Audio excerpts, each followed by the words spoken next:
Bonjour et bienvenue sur la mécanique universelle.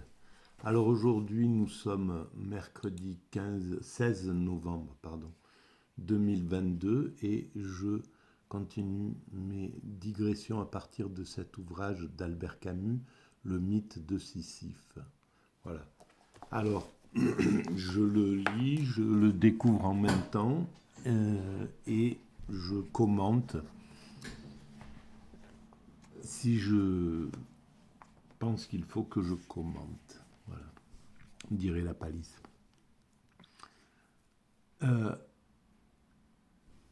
C'est en lien, ces commentaires sont en lien avec la théorie que je développe sur la mécanique universelle, qui est une théorie téléologique, on va dire, qui s'occupe de l'évolution de l'humanité, qui s'intéresse à l'évolution de l'humanité.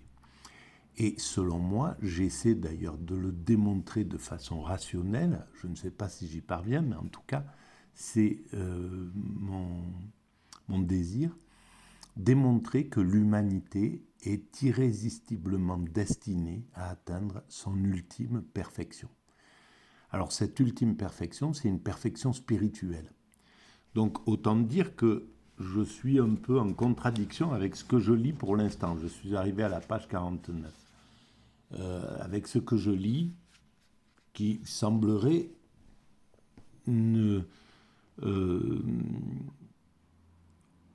essayer de démontrer au contraire que le monde n'a pas de sens, que le monde est absurde, qu'il n'y a pas de principe créateur, que le fait de croire en Dieu, voilà, c'est quelque chose qui est préjudiciable à la vie humaine, d'une certaine façon. C'est un petit peu comme ça que je ressens cette réflexion. Donc c'est totalement en opposition avec ma pensée. Pour moi, le monde a un sens, l'humanité, l'univers a un sens, l'univers a été créé par une identité, par quelque chose, une identité non, je ne sais pas comment on peut appeler ça, je ne sais pas quelle forme ça a, on ne peut même pas l'imaginer, on ne peut même pas imaginer comment s'est créé l'univers, on peut penser le Big Bang, etc., mais on ne peut pas imaginer ce qu'il y a avant, ce qui aurait mis en route cet univers qui est en expansion, je le rappelle. Au milieu de cette expansion apparaît la Terre. Sur cette Terre, la vie apparaît, de la non-vie. Et à partir de là, la vie est en expansion elle-même, c'est en évolution. Dans cette évolution, l'espèce humaine se distingue des autres primates, se sépare des autres primates, se déconnecte, se sépare des lois de la nature pour développer les lois de la culture qui sont originaires des lois de la nature. C'est ce que j'essaie de démontrer sur la mécanique universelle. Et puis, à partir de ces lois de la culture, à l'origine de l'humanité, on les met en évolution, elles évoluent constamment, le droit, la loi, la maîtrise de notre comportement, voilà, tout, on voit bien à quel point nos lois, le code pénal maintenant, il est gros comme un ouvrage, comme une saga, on va dire, et alors qu'il est né de lois simplistes, de lois basiques, on pourrait dire, des lois, par exemple, que nous ont fourni les tabous, les interdits avant, et puis après les grandes religions, comme par exemple le judaïsme, qui pose les premières grandes lois, tu ne tueras pas, tu ne voleras pas, etc. Et qui se sont extrêmement enrichis sous la pression de ceux qui arrivaient à contourner la loi. Donc c'est le travail conjoint du transgressant, du délinquant, du transgressant, on va dire, et du juriste qui va faire évoluer justement ce droit et les interdits, etc. Et qui, au bout du compte, sert à maîtriser euh, la pulsion de s'affirmer aux dépens des autres, de la pulsion de prédation, la pulsion de domination, la pulsion d'abus de l'autre. Voilà, c'est ça en fait qu'on travaille. Les lois sont là pour dévaluer progressivement cette puissance, cette énergie de vouloir s'affirmer aux dépens des autres. Voilà. Et donc tout ça conduit il y a ça et puis il y a d'autres travaux évidemment que l'humanité met en œuvre pour évoluer vers son ultime perfection. Donc voilà, je suis en contradiction avec souvent avec avec ce que propose comme idée quand j'arrive à les comprendre, hein, bien sûr, euh, Albert Camus. Mais donc cet ouvrage est fondamental, ne serait-ce que justement pour pouvoir donner un appui à la critique et donc développer la réflexion, etc. Et préciser de plus en plus justement une théorie comme celle que je défends, une théorie téléologique. Je ne suis pas le seul. Dans la vidéo précédente, j'ai mis en avant la réflexion de Husserl, par exemple, donc qui sont un petit peu à l'origine de ces existentialistes pour qui l'absurde a eu quelque chose de... pour qui le monde serait absurde, semble-t-il. Et donc il faut que nous lui donnions un sens.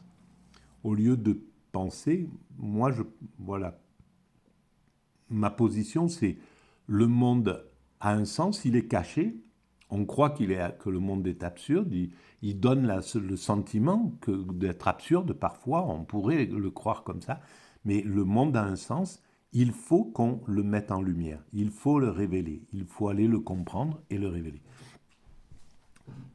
Voilà la différence. Donc, je vais commencer à lire la page 48, le suicide philosophique. Le sentiment de l'absurde n'est pas pour autant la notion de l'absurde. Il la fonde, un point c'est tout. Il ne s'y résume pas, sinon le court instant où il porte son jugement sur l'univers. Il lui reste ensuite à aller plus loin. Il est vivant, c'est-à-dire qu'il doit mourir ou retentir plus avant. Ainsi, des thèmes que nous avons réunis. Mais là encore, ce qui m'intéresse, ce ne sont point des œuvres ou des esprits dont la critique demanderait une autre forme et une autre place, mais la découverte de ce qu'il y a de commun dans leurs conclusions. Jamais esprits n'ont été si différents peut-être, mais pourtant, les paysages spirituels où ils s'ébranlent, nous les reconnaissons pour identiques. De même, à travers des sciences si dissemblables, le cri qui termine leur itinéraire retentit de même façon. On sent bien qu'il y a un climat commun aux esprits que l'on vient de rappeler. Dire que ce climat est meurtrier, c'est à peine jouer sur les mots. Vivre sous ce ciel étouffant commande qu'on en sorte ou qu'on y reste. Alors, il parle là des esprits. Les esprits dont il parle, c'est Husserl, justement, Heidegger, Jaspers, Kierkegaard, etc. Et il les prend donc comme, apparemment c'est ce que je crois comprendre, hein, comme des facteurs de climat meurtrier.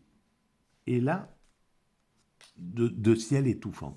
Et là, c'est là où justement il y a quelque chose qu'on peut contredire. Parce que c'est, par exemple, pour Husserl, l'humanité est en quête de Dieu. Elle cherche à atteindre Dieu. elle est sur la route, elle est en direction du divin, en somme. Et c'est un point de vue. Voilà, c'est le point de vue opposé au le monde n'a pas de sens. Et donc,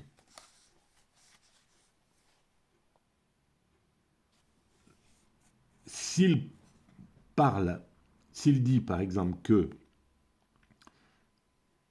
le religieux, enfin celui qui va essayer de démontrer que le monde a du sens, qu'il y a du divin, etc., si pour lui c'est un climat meurtrier, si c'est un ciel étouffant, on peut lui retourner exactement la même, les mêmes, euh,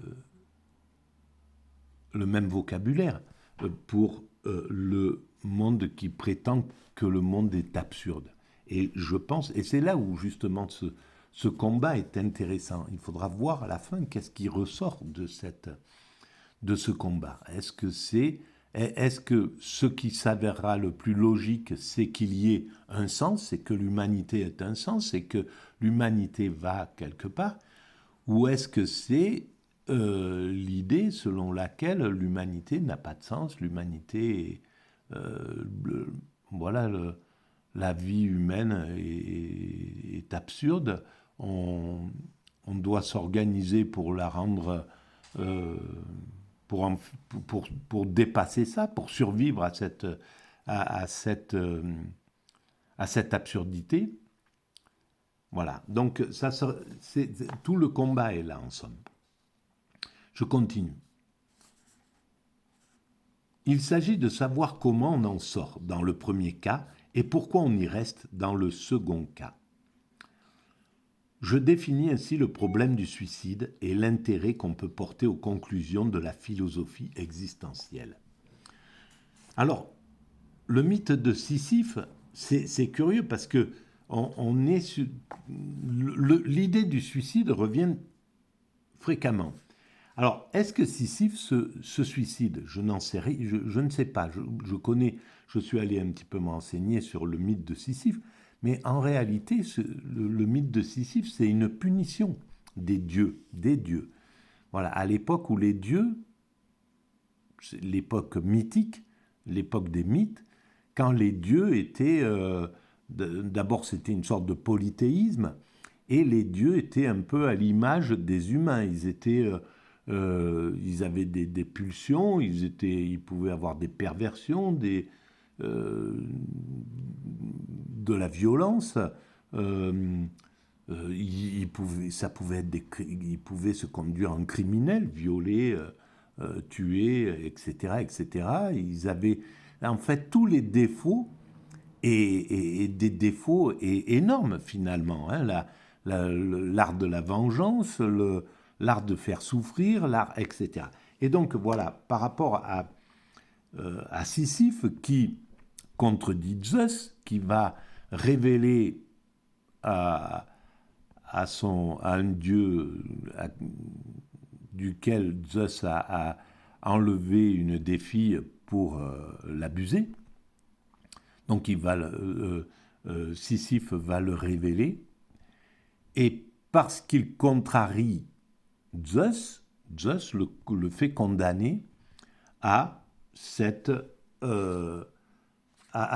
torture qui est de monter un rocher en haut d'une colline et qui retombe automatiquement et ça indéfiniment. Donc, en gros, agir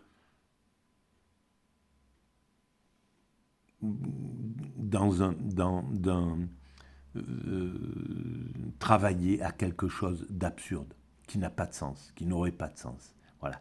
Donc c'est bien une torture que les dieux proposent à un seul être humain, par vengeance. On lui propose, on lui impose un travail absurde. On lui impose un travail qui l'oblige à penser, qui le conduit à penser que le monde est absurde, que sa vie est absurde, que la vie est absurde. Mais c'est pas quelque chose. Donc, si Albert Camus a vécu ou et a plongé son regard dans ce monde et s'est en gros amusé à penser que ce monde était absurde, c'est un choix bien individuel en somme. C'est pas quelque chose qui est donné à l'ensemble de l'humanité. Zeus n'a pas donné à l'ensemble de l'humanité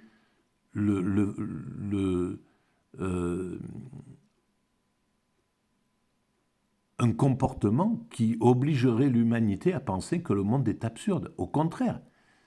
Donc, si c'est une punition pour Sisyphe, ça veut dire que, globalement, pour l'ensemble de l'humanité, qu'il ne punit pas, en somme, Zeus. Il accorde du sens. Il accorde un travail qui a du sens. Voilà. Et donc, on est bien là dans un système, dans un principe qui est donné comme une punition.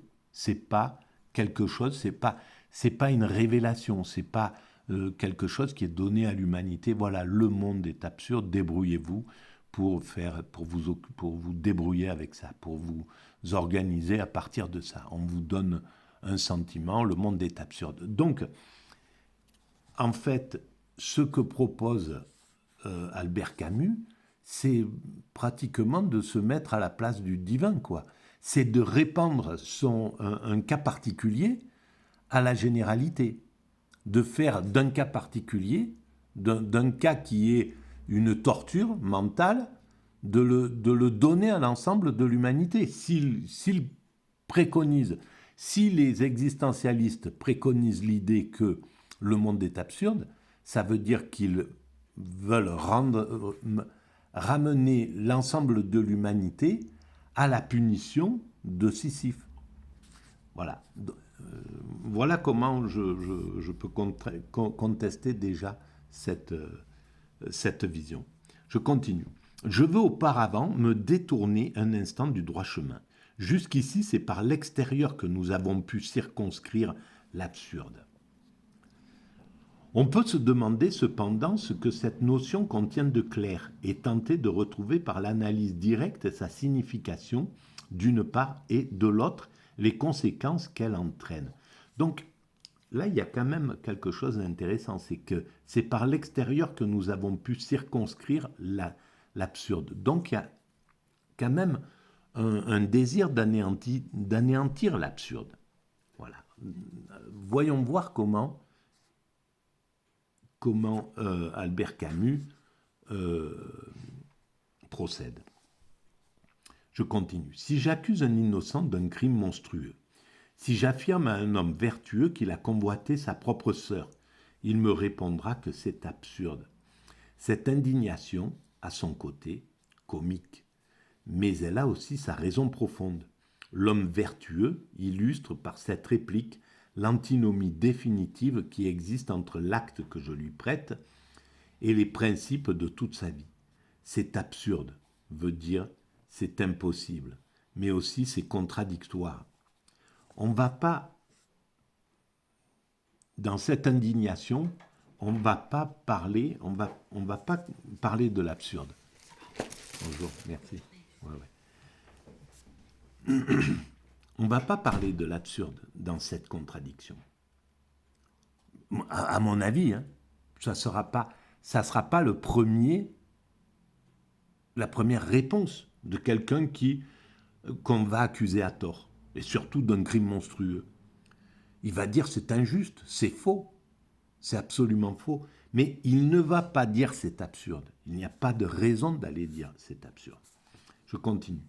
Si je vois un homme attaquer à l'arme blanche un groupe de mitrailleuses, je jugerai que son acte est absurde. Alors là, c'est pareil. C'est la même chose, évidemment. On ne peut pas parler d'absurde devant quelque chose comme ça. On peut dire que c'est c'est irréaliste, qu'il ne gagnera pas, Mais pourquoi aller dire c'est absurde? C'est péjoratif, en somme. Ça veut dire que ça ne tient pas compte de ce qui va faire que cet homme-là, pour défendre sa, son idéal, par exemple un colonisé pour défendre la liberté de son peuple, va se projeter avec un sabre devant une mitrailleuse. C'est exactement comme ça que s'est constitué, sur ça que s'est constituée l'Algérie de laquelle il vivait, Albert Camus. Donc pourquoi aller dire que c'est absurde? Ça voudrait dire la résistance de celui qui n'a qu'une arme blanche face à un colon qui arrive avec des mitrailleuses. Il doit accepter son sort et trouver d'autres moyens. Bien sûr que ça serait le plus logique, le plus raisonnable. Ça aurait été de pouvoir penser, bon, eh ben, on va accepter notre servitude et on va travailler de génération en génération pour renverser ce système qui est injuste, qui nous oppresse, etc. Voilà. Je continue. Mais il n'est. Alors, ce qui est curieux, c'est que euh, bon, c'est quand même vraiment à charge, mais euh, c'est comme ça que je ressens les choses. Hein. Voilà, j'ai pas d'animosité envers Albert Camus, mais je me demande pourquoi ce n'est pas vraiment. Pourquoi tout est encensé, cette idée de cette vision absurde, pourquoi elle est encensée? Pourquoi elle est encensée dans le... Pourquoi c'est eux qui ont pris le pouvoir dans l'existentialisme? Il y a sans doute des existentialistes qui pensaient que la vie avait du sens, qui n'étaient pas liés à l'absurde.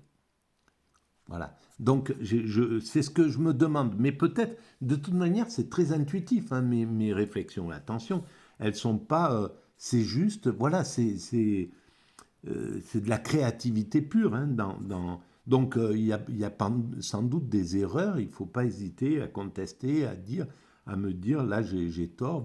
C'est pas du tout, vous déformez l'idée de le point de vue d'Albert Camus, etc., etc. Et je vais l'admettre absolument et sans aucun problème. Voilà, donc j'ai même besoin de ces... Comme je ne connais pas suffisamment bien l'œuvre d'Albert Camus et sa façon de penser. Je continue. Mais il n'est tel qu'en vertu de la disproportion qui existe entre son intention et la réalité qu'il attend, de la contradiction que je puis saisir entre ses forces réelles et le but qu'il se propose. De même, nous estimerons qu'un verdict est absurde, donc il adoucit les choses. De même, nous estimerons qu'un verdict est absurde en l'opposant au verdict qu'en apparence les faits commandés. De même encore, une démonstration par l'absurde s'effectue en comparant les conséquences de ce raisonnement avec la réalité logique que l'on veut instaurer. Et effectivement, par exemple, voilà, là, c'est clair, il a raison. Et dans son film, dans son bouquin L'étranger, il démontre l'absurdité des points de vue qui vont s'arrêter sur des choses sans aller vers l'âme de l'être humain, sans aller comprendre l'âme de l'être humain. Qu'est-ce qui fait que cet homme ne pleure pas, est indifférent à la mort de sa mère ou des choses... Voilà. Qu'est-ce qui va faire que toute la complexité de l'âme humaine, d'un être humain, etc., qui ne remet pas en cause le verdict, parce que même si c'est dans cet état-là de mélancolie absolue, de monde insensé, c'est-à-dire que la vie d'un être humain ne va pas mériter qu'on y réfléchisse à 2 fois avant de tirer sur lui, de le tuer. Voilà. Il y a quand même quelque chose qui serait à analyser dans cet état d'esprit-là, qui va faire qu'on peut, comme ça,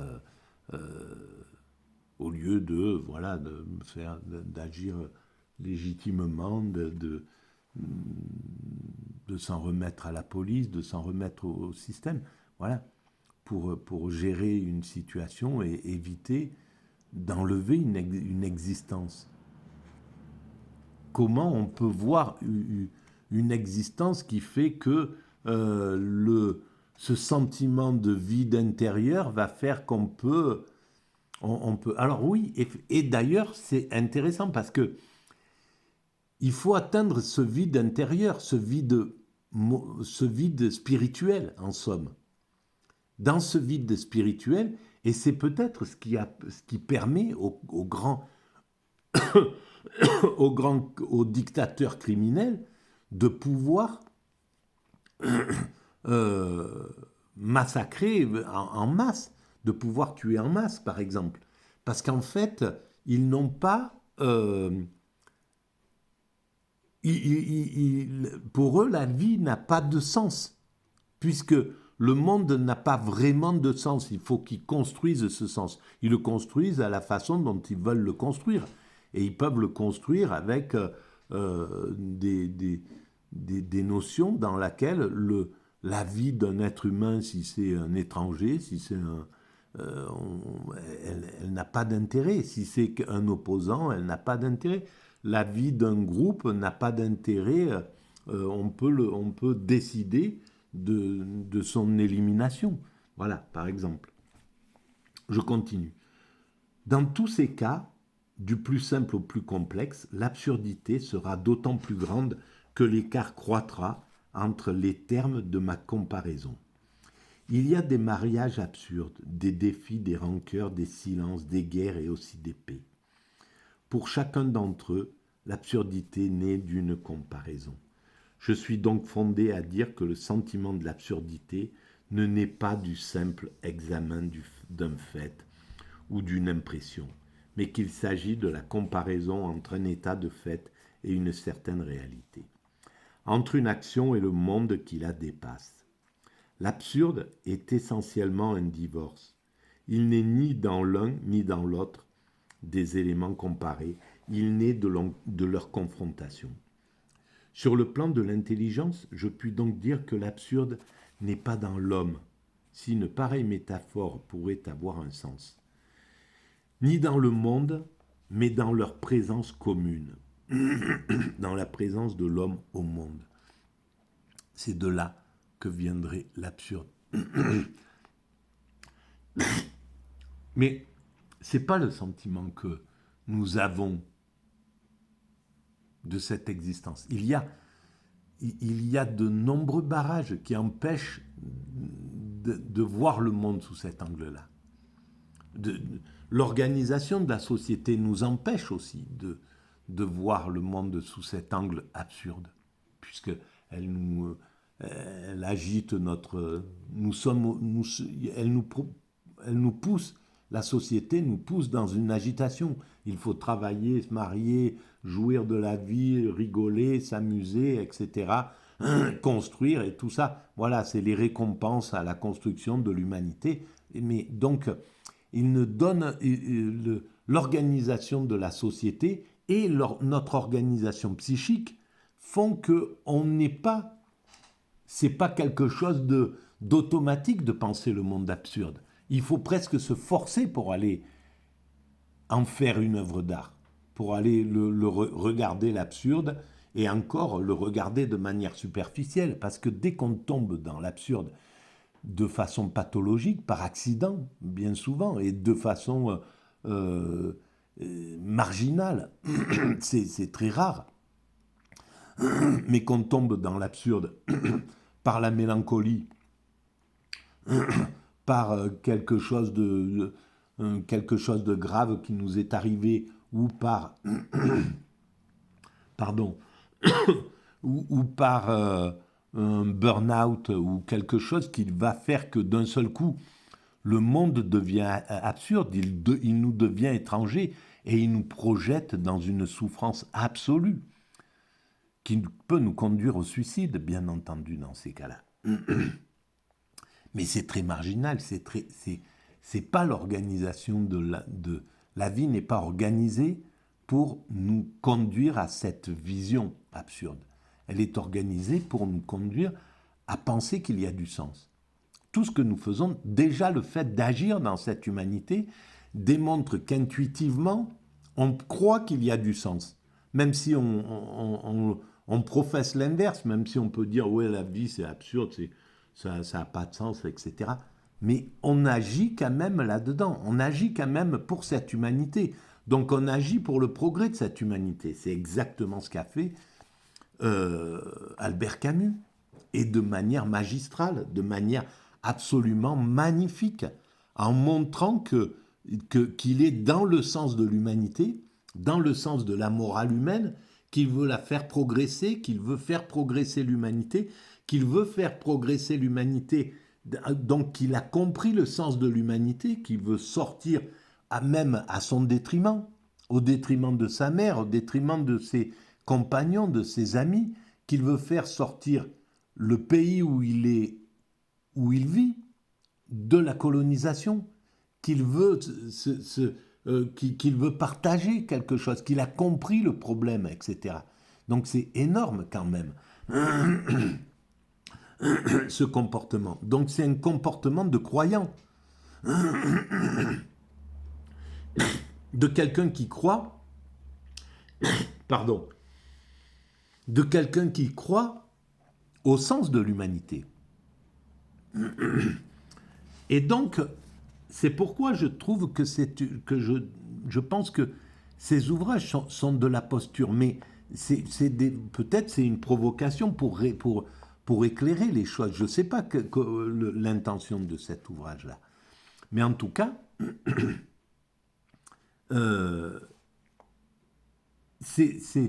jusqu'à présent, ça se montre plus comme une posture pour une provocation, en somme. Je continue. Non, ça peut être une réflexion sur le problème du suicide, bien entendu. J'exagère là, quand même dans cette chose-là. Un peu comme si je voulais tout le temps que ça soit des mauvaises intentions. Ce n'est pas du tout ce que je pense, au contraire.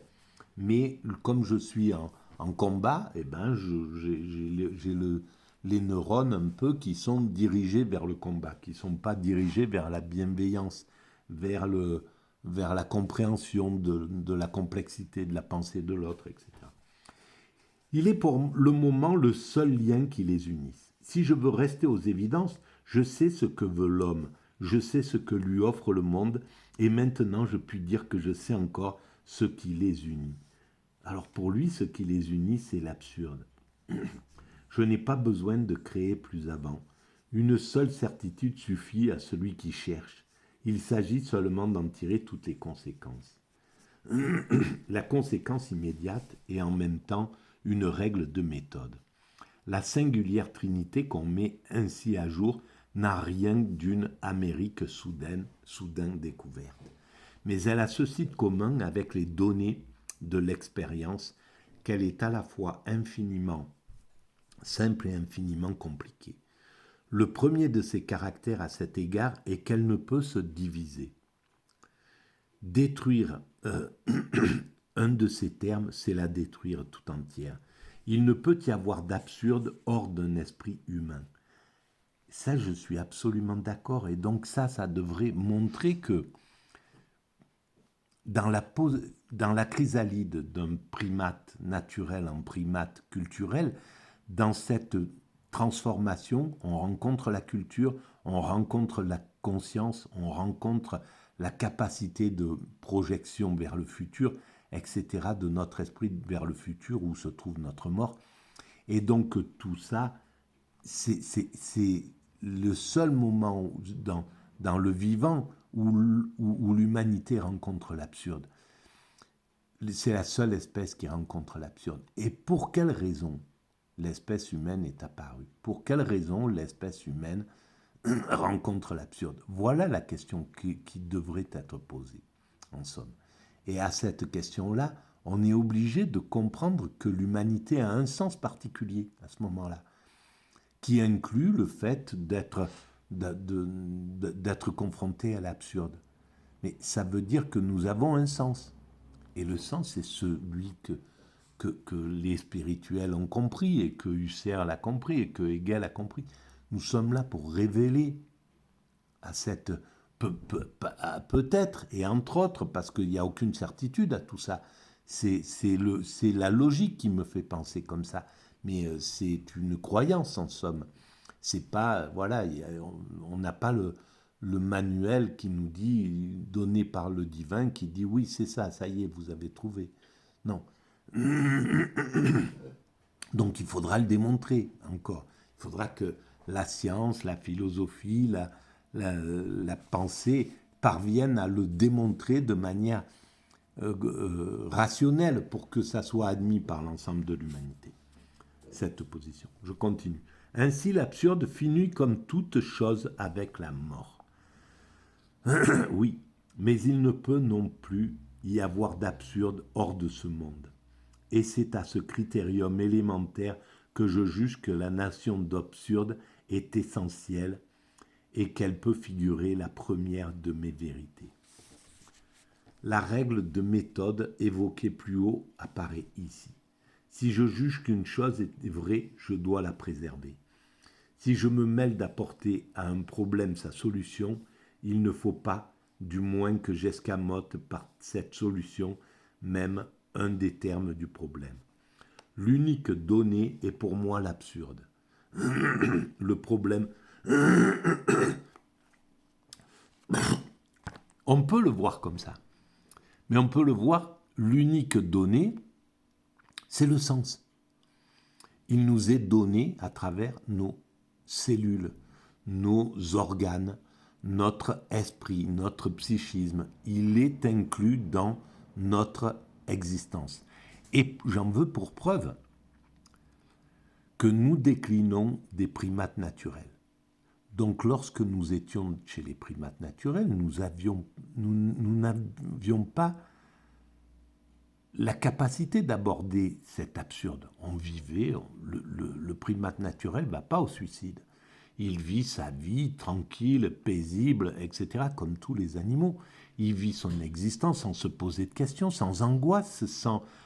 bon, voilà, les angoisses naturelles à son milieu, les prédateurs, etc. Mais il est paisible, il est rassuré, il est confiant en quelque chose. Il se passe...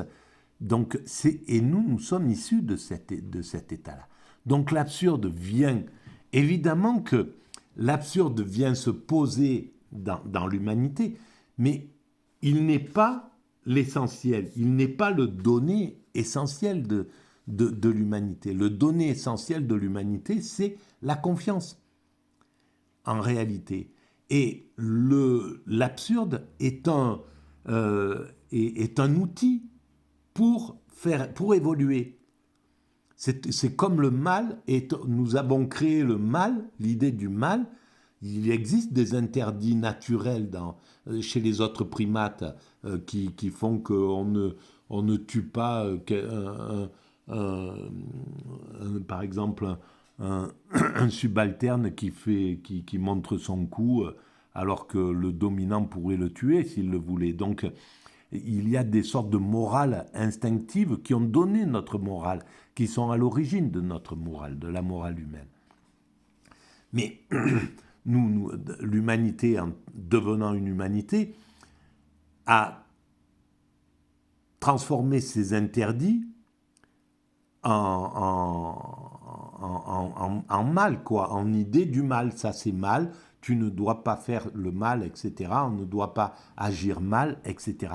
Donc le mal, la transgression, le mal, sont un des outils pour construire le bien. Mais le mal, ce n'est pas lui qui va vers la finalité. L'humanité ne va pas vers sa perfection, le mal. L'humanité ne va pas vers sa perfection, l'absurde. Non, l'humanité va vers sa perfection, l'abolition de l'absurde, le fait de dépasser l'absurde, comme dépasser la mort, comme dépasser... C'est ça la finalité de l'humanité, la rencontre avec Dieu dont parle Husserl. Voilà comment je vois la chose.